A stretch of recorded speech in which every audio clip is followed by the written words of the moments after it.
రాష్ట్రంలో కూటమి పార్టీల నేతలే కీచకులుగా మారి మహిళ మానప్రాణాలను, వారి ఆత్మగౌరవాన్ని హరిస్తున్నారని ఎమ్మెల్సీ, వైఎస్సార్సీపీ మహిళా విభాగం అధ్యక్షురాలు వరుదు కళ్యాణి ఆగ్రహం వ్యక్తం చేశారు. విశాఖపట్నం వైఎస్సార్సీపీ నగర పార్టీ కార్యాలయంలో మీడియాతో మాట్లాడుతూ, మచిలీపట్నంలో కొల్లు రవీంద్ర అనుచరుడి కుమారుడు ఒక యువతిని మోసం చేస్తే, సదరు యువతికి న్యాయం చేయకుండా ఆమె జీవితానికి వెలకట్టేందుకు మంత్రి సెటిల్మెంట్ చేయడం దారుణమని మండిపడ్డారు. చివరికి తన కుమార్తెకు న్యాయం జరగడం లేదంటూ బాధిత యువతి తల్లి ఆత్మహత్యాయత్నం చేసినా కూడా కూటమి నేతల మనస్సు కరగడం లేదని ధ్వజమెత్తారు. కూటమి ప్రభుత్వం అధికారంలోకి వచ్చిన నాటి నుంచి మహిళలకు రక్షణ లేకుండా పోయిందని అన్నారు. హోంమంత్రి అనిత ఒక మహిళ అయి ఉండి, మహిళలపై జరిగే అరాచకాలను పట్టించుకోవడం లేదు. మాజీ సీఎం వైఎస్ జగన్ను దూషించడానికే ఆమె పరిమితమయ్యారు. ఎవరైనా మహిళలపై చేయి వేస్తే, అదే వారికి చివరి రోజు అంటూ సీఎం చంద్రబాబు, మహిళల జోలికి వస్తే తాటతీస్తాను అంటూ డిప్యూటీ సీఎం పవన్ కళ్యాణ్ గతంలో హెచ్చరించారు. అయితే వారి మాటలు ఎక్కడైనా కార్యరూపంలోకి వచ్చాయా అంటే ఒక్కటీ కనిపించడం లేదని ఎత్తిపొడిచారు. ఈ సమావేశంలో జిల్లా మహిళా విభాగ అధ్యక్షురాలు పేడాడ రమణి కుమారి, కార్పొరేటర్ శశికళ, రాష్ట్ర మహిళా విభాగం ప్రధాన కార్యదర్శి మళ్లదేవి విశాలాక్షి, కార్యదర్శి కొర్ల శిరీష, సంయుక్త కార్యదర్శి బుర్ర విజయలక్ష్మి, జిల్లా ఉపాధ్యక్షురాలు శ్రీదేవి వర్మ, పార్టీ మహిళా సీనియర్ నాయకురాలు బయ్యవరపు రాధ, వరలక్ష్మి, మస్జిద్ జ్యోతి తదితరులు పాల్గొన్నారు. ఒక మహిళని కూడా చూడకుండా మహానటి అంటూ ఆవిడ్ని ఎంత చులకనగా మాట్లాడారో మనందరం చూసాం. అది మర్చిపోకముందే ఇప్పుడు ఒక బాలికని తన అనుచరుడైన సుబ్రహ్మణ్యం అనే వ్యక్తి తాలూకా కొడుకు ఈ విధంగా మోసం చేసి పెళ్లి చేసుకోకుండా ఉంటే ఆమె జీవితానికి వెలకట్టాడు. ఇప్పుడు సెటిల్మెంట్ చేయడానికి ప్రయత్నిస్తూ ఉన్నారు. ఎంత ఘోరంగా ఈ మంత్రులు తెలుగుదేశం పార్టీ అధికారంలోకి వచ్చాక వాళ్ళు ఏ విధంగా తెలుగుదేశం పార్టీ నాయకులు తప్పులు చేస్తే వాళ్ళకి కవర్ చేసుకుంటూ సెటిల్మెంట్ చేస్తూ వాళ్ళకి అండగా ఉంటున్నారో అర్థమవుతుంది. జనరల్గా ఏ ప్రభుత్వంలో అయినా, పోలీసులైనా, ప్రభుత్వమైనా బాధితులకు అండగా ఉంటుంది, బాధించిన వాళ్ళకి శిక్షలు వేస్తారు. కానీ ఈ కూటమి ప్రభుత్వంలో మాత్రం పూర్తిగా రివర్స్లో ఉండి బాధితులకి సపోర్ట్ చేయకుండా వాళ్ళకి అన్యాయం చేస్తూ ఉండే పరిస్థితి ప్రతి సందర్భంలో కూడా చూస్తూ ఉన్నాము. అలాగే హోమ్ మినిస్టర్ గారు తీసుకుంటే ఆవిడ ఒక మహిళ అయ్యుండి కూడా ఎన్ని సంఘటనలు జరిగినా, మహిళల మీద ఎన్ని అఘాయిత్యాలు జరిగినా, ఎన్ని దాడులు జరిగినా, ఎన్ని హత్యలు జరిగినా, ఎన్ని అత్యాచారాలు జరిగినా కూడా ఆవిడ కనీసం స్పందించరు.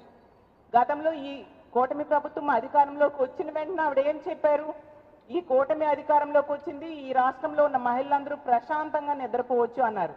అమ్మ హోమ్ మినిస్టర్ గారు, ఎక్కడ ప్రశాంతంగా మహిళలు ఈ రాష్ట్రంలో నిద్రపోతున్నారు?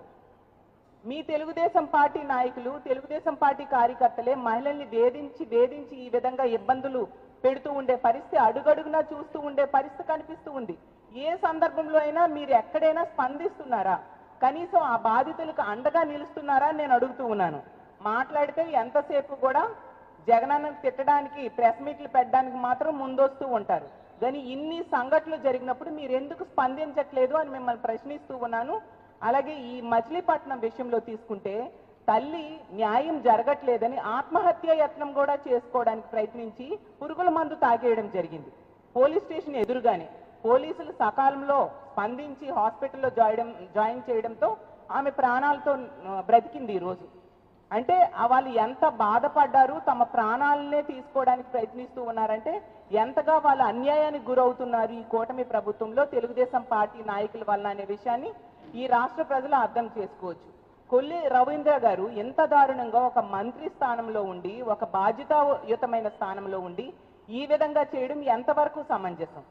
ఆ అమ్మాయికి న్యాయం చేయాల్సిన అవసరం లేదా అని నేను అడుగుతూ ఉన్నాను.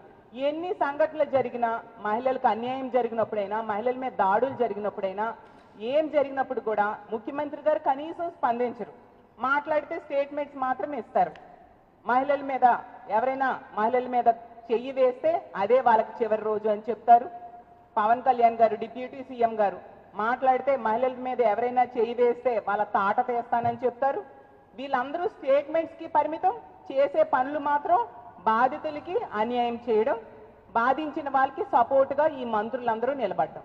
ఈరోజు తీసుకుంటే ఈ రాష్ట్రంలో మహిళల్ని వేధించేది, హింసించేది, హత్యలు చేసేది మ్యాక్సిమం తెలుగుదేశం పార్టీ వాళ్ళే ఉండే పరిస్థితి మనం చూస్తూ ఉన్నాం. అది ఈ ఏడాది పాలనలో ప్రతి సంఘటన కూడా రుజువు చేస్తూ ఉంది. ఎన్నో సంఘటనలు తీసుకుంటే మొన్నటికి మనం చూసాం రాప్తాడు నియోజకవర్గంలో 14 సంవత్సరాల దళిత బాలికను 6 నెలలు 14 మంది తెలుగుదేశం పార్టీ కార్యకర్తలు దారుణంగా గ్యాంగ్ రేప్ చేస్తే కనీసం కేసు పెట్టలేదు. మా వైఎస్ఆర్ కాంగ్రెస్ పార్టీ నాయకులు అక్కడ ఆందోళన చేస్తే అప్పుడు తూతూ మంత్రంగా కేసు పెట్టి కొద్ది మందిని అరెస్ట్ చేయడం జరిగింది. ఎంత దారుణం! 6 నెలలు ఒక దళిత బాలికను గ్యాంగ్ రేప్ చేసినా పట్టించుకొని నిర్లక్ష్యం ఈ ప్రభుత్వంలో మనకు కనిపిస్తూ ఉండే పరిస్థితి. ఈ అన్ని సందర్భాల్లో కూడా ప్రభుత్వం తాలూకా వైఫల్యం, పోలీసుల నిర్లక్ష్యం క్లియర్ గా మనకు కనిపిస్తూ ఉండే పరిస్థితి. గతంలో కొద్ది రోజుల ముందు చూస్తే 2 నెలల క్రితం అనుకుంటాను రాజమండ్రిలో ఒక ఫార్మసీ విద్యార్థిని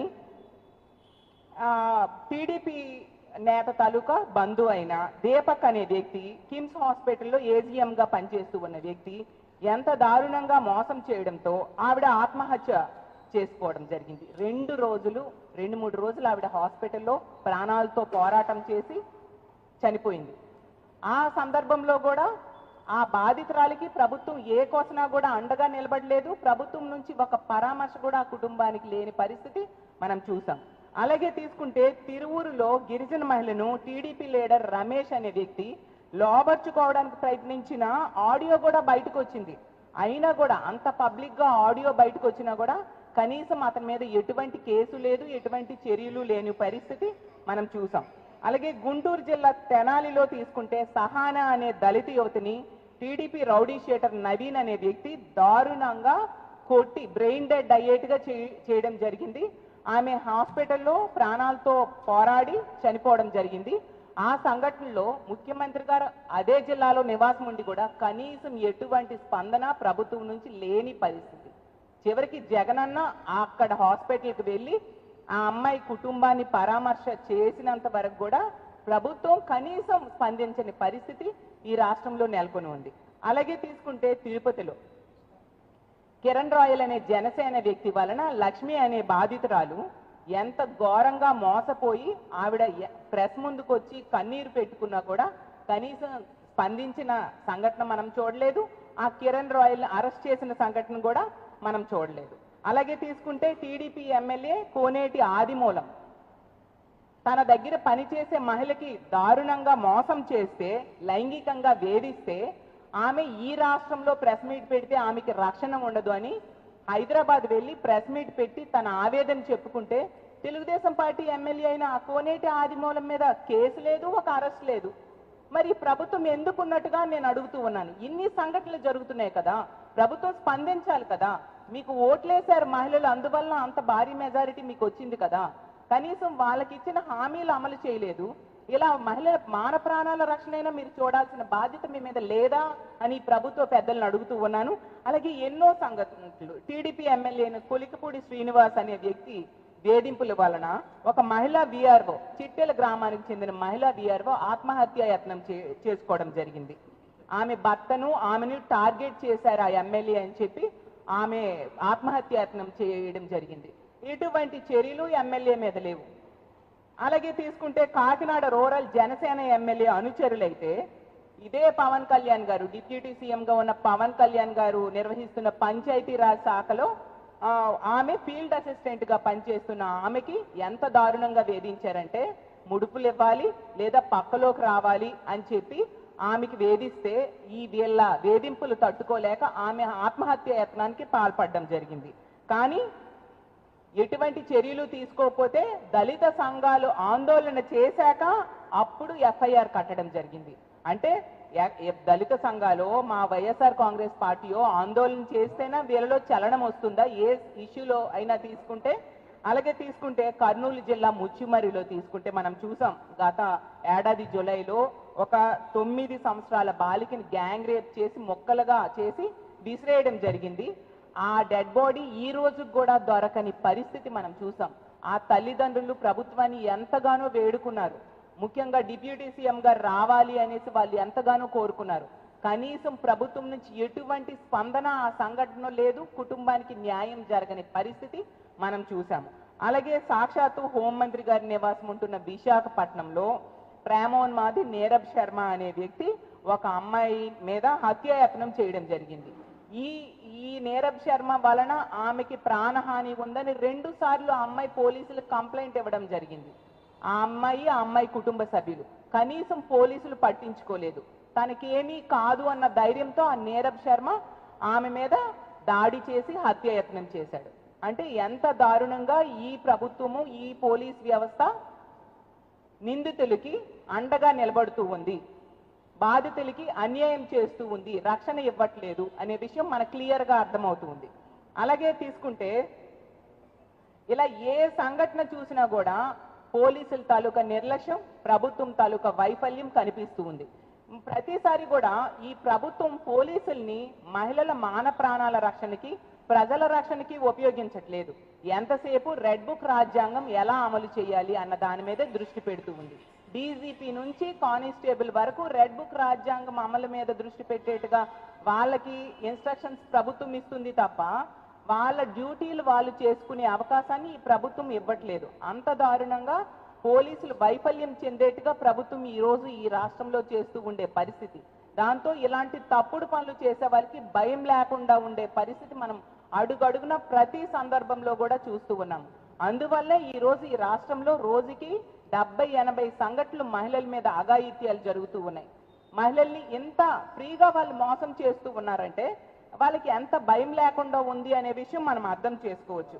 అలాగే తీసుకుంటే గవర్నమెంట్ అసలు ఎందుకు ఉంది? మహిళలు రక్షించాల్సిన అవసరం గవర్నమెంట్కి లేదా అని నేను అడుగుతూ ఉన్నాను.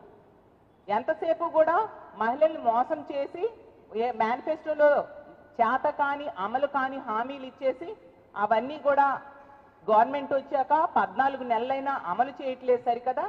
ఈ విధంగా అడుగడుగున మహిళల మీద దాడులు, అఘాయిత్యాలు, హత్యలు జరుగుతున్నాయి. మహిళలు మోసం చేస్తూ ఉంటే మోసం చేసిన వాళ్ళకి అండగా ప్రభుత్వ పెద్దలు, ముఖ్యంగా మంత్రులు, ఒక బాధ్యతాయుతమైన స్థానంలో ఉన్న మంత్రులు చేసే పరిస్థితి మనం చూస్తూ ఉన్నాం. ఈ సంఘటనలో తీసుకుంటే ఈ సుబ్రహ్మణ్యం అనే వ్యక్తి విలువలతో కూడిన విద్య నేర్పిస్తాను అని హరే కృష్ణ అని ఒక స్కూల్ రన్ చేస్తూ ఉండే పరిస్థితి. అతను విలువలతో కూడిన విద్య నేర్పిస్తానని చెప్పి తన కొడుకును మాత్రం విలువలతో బ్రతకడం నేర్పించలేదు. అందువల్ల ఈ విధంగా ఆ స్కూల్లో పని చేస్తున్న అమ్మాయిని ఈ విధంగా తీసుకొని వెళ్ళిపోయి 4 రోజులు తిప్పి తెచ్చేసి కనీసం పెళ్లి కూడా చేసుకోకుండా ఆమె జీవితానికి వెల కట్టడానికి ఆ సుబ్రహ్మణ్యం అయితేనే, అలాగే మంత్రి కొల్లు రవీంద్ర గారు కూడా ఈ విధంగా ప్రయత్నిస్తూ ఉండే పరిస్థితి ఎంతవరకు సమంజసమని ఈ ప్రభుత్వాన్ని, ముఖ్యమంత్రి గారిని, డిప్యూటీ సీఎం గారిని, హోమ్ మినిస్టర్ గారిని నేను అడుగుతూ ఉన్నాను. అసలు మీరు తీసుకుంటే ఆడపిడ్డల మాన ప్రాణాలకి ఇన్ని సంఘటనలు కూడా ఎక్కడా రక్షణ లేని పరిస్థితి మనం చూస్తూ ఉన్నాము. మహిళలకి ఈ కూటమి ప్రభుత్వం అధికారంలోకి వచ్చాక ఇంట్లో ఉన్నా రక్షణ లేదు, బయటికి వెళ్ళినా రక్షణ లేదు, స్కూల్కి వెళ్ళినా రక్షణ లేదు, పని ప్రదేశంలో కూడా వాళ్ళకి రక్షణ లేదు. అసలు ఆడబిడ్డలు ఈ కూటమి ప్రభుత్వంలో ప్రశాంతంగా బ్రతికే అవకాశం లేదా అని నేను అడుగుతూ ఉన్నాను. ఇంత దారుణమైన పరిపాలన గతంలో ఈ ఆంధ్రప్రదేశ్ రాష్ట్రంలో ఎప్పుడూ మనం చూడలేదు. చూస్తే జగనన్న దేశ వ్యవస్థను తీసుకొస్తే వీళ్ళ అధికారంలోకి వచ్చాక దేశ వ్యవస్థ లేదు అని చెప్పి ఇలాంటి దుర్మార్గులకి అవకాశాన్ని వాళ్ళు కల్పించారు. దిశ అనేది లేకుండా చేశారు. వీళ్ళు శక్తి యాప్ అంటూ ఏదో తీసుకొచ్చారు. అది ఎక్కడుందో, ఏం చేస్తుందో, ఏం పని చేస్తుందో ఎవరికీ తెలియని పరిస్థితి. ఈ విధంగా ఈ కూటమి ప్రభుత్వం అధికారంలోకి వచ్చాక మహిళల మాన ప్రాణాలు గాలి కొదిలేశారు. ఇలా మహిళల జీవితాలను కూడా సెటిల్మెంట్లు చేస్తూ వీళ్ళు పబ్బం గడుపుకుంటూ ఉండే పరిస్థితి మనం చూస్తూ ఉన్నాము. వీళ్ళు ఎంతసేపు కూడా సాక్షి ఆఫీసుల మీద దాడులు చేయించడం మీద ఉండే శ్రద్ధ మహిళల మీద దాడి చేస్తున్న దుర్మార్గుల్ని అరెస్ట్ చేయాలి, కేసులు పెట్టాలి, కఠినమైన శిక్షలు వేయాలి అన్న దాని మీద వీళ్ళు చూపించిన పరిస్థితి మనం చూస్తూ ఉన్నాము. ఎప్పటికైనా కళ్ళు తెరుచుకొని ఇలాంటి అన్యాయాలు జరిగినప్పుడు ఆ బాధితులకు అండగా నిలబడాల్సిందిగా ఈ ప్రభుత్వాన్ని కోరుతున్నాం. ఖచ్చితంగా ఆ అమ్మాయికి న్యాయం జరిగేంత వరకు ఆ కుటుంబానికి అండగా వైఎస్ఆర్ కాంగ్రెస్ పార్టీ పోరాటం చేస్తుంది. ఆ బాధిత అమ్మాయికి న్యాయం చేయాల్సిందిగా హోంమంత్రి గారిని, ముఖ్యమంత్రి గారిని కోరుతూ సెలవు తీసుకుంటున్నాను.